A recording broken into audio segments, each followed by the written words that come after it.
everybody, it's Yu-Gi-Oh! Master 88 here, and welcome to another episode of Application Spotlight. This is the series where I delve into many different pieces of free and open source software from all sorts of platforms.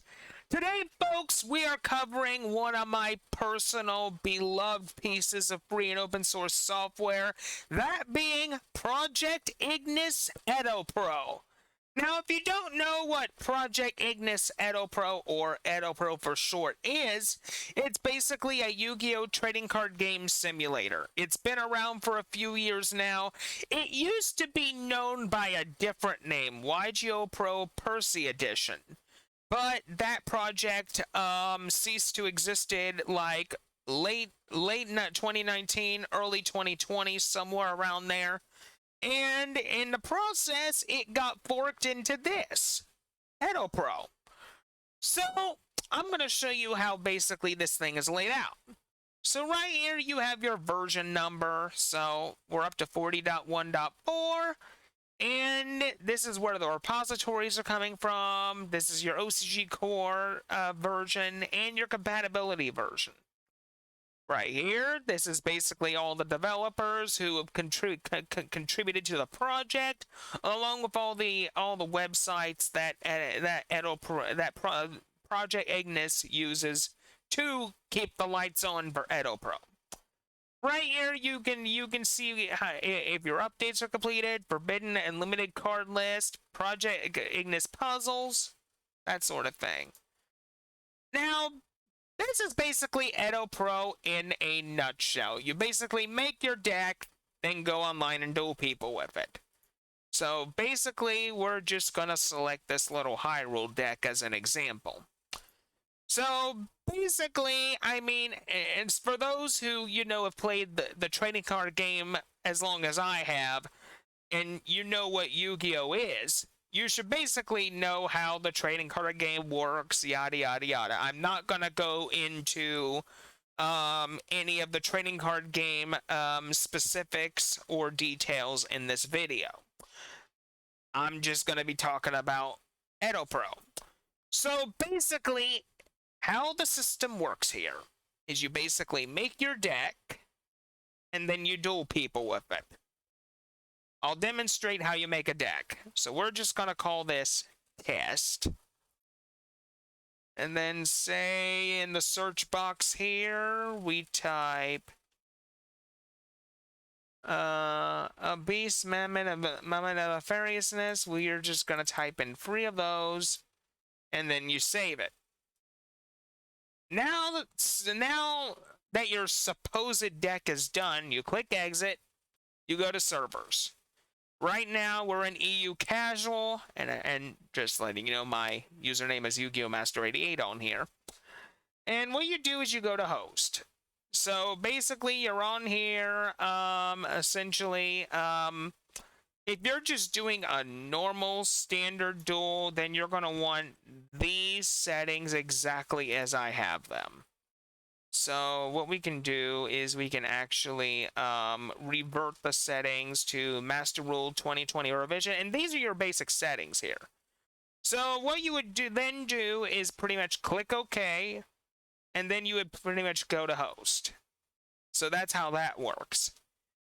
You also have basically other servers too. You have EU Casual Competitive, US West Casual, US West Competitive, and Asia Central Casual Competitive. So you have those. And as for the username, you can pretty much make your username anything you want. I just prefer Yu-Gi-Oh! Master 88 because that's what my name, that's the channel of my name, and that's the YouTube name I go by.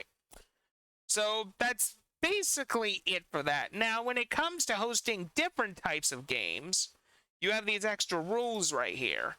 So you can select Sealed, Booster Draft, Destiny Draw, Concentration Duel, Boss Duel, Battle City, Duelist Kingdom, Dimension Duel, Turbo Duel, Rule of the Day, Virtual World, Command Duel, and Action Duel. So you can select any one of those. And when it comes to the duel mode, I believe it can go to... I believe it can at least go to 3v3. Okay, yeah. It can only support up to 6 players, unfortunately. So, there you go. So, yeah, that's the problem. That's the downside. It can go up to 6 players. And I believe it can be and I believe you can make it a best out of 44 if you want to, but we don't do that. I just leave that alone.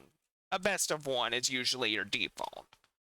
So basically, that's how all that works. You also have the deck options here, which you can customize these to any way you want, any numbers. And you also got the custom rules here too. You can adjust these to any way you like. This is the default, and that's how that works. So basically, in a nutshell, folks, that is pretty much how Edopro works. It's very simple, very straightforward. If you've never played the Yu-Gi-Oh! Trading card game, I highly recommend you get into the real, actual card game first before trying Edopro. Because how I got into Yu-Gi-Oh! Is through, at first I got into Yu-Gi-Oh! over 20 plus years ago, back in 2002, by watching the anime, and then I went into the card game, then went into the old Game Boy Advance games, and that's basically all she said there.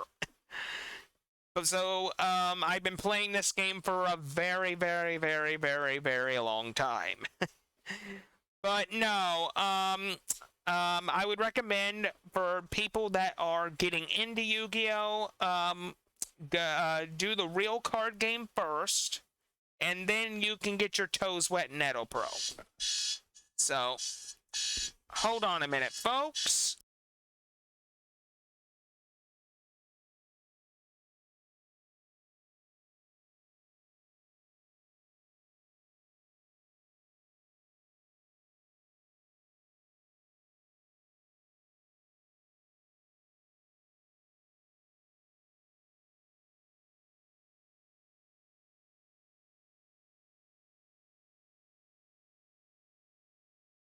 Sorry about that, my alarm went off. Okay, now what was I? Oh yes, so if you look into a real card game, folks, I would pretty much recommend get started at first. And this way, you have your very first deck, a rule book, that sort of stuff. And then basically, once you've gotten a little bit of experience, then you can basically graduate to, making your own decks and buying cards to make said decks. So that's pretty much how the process works, essentially.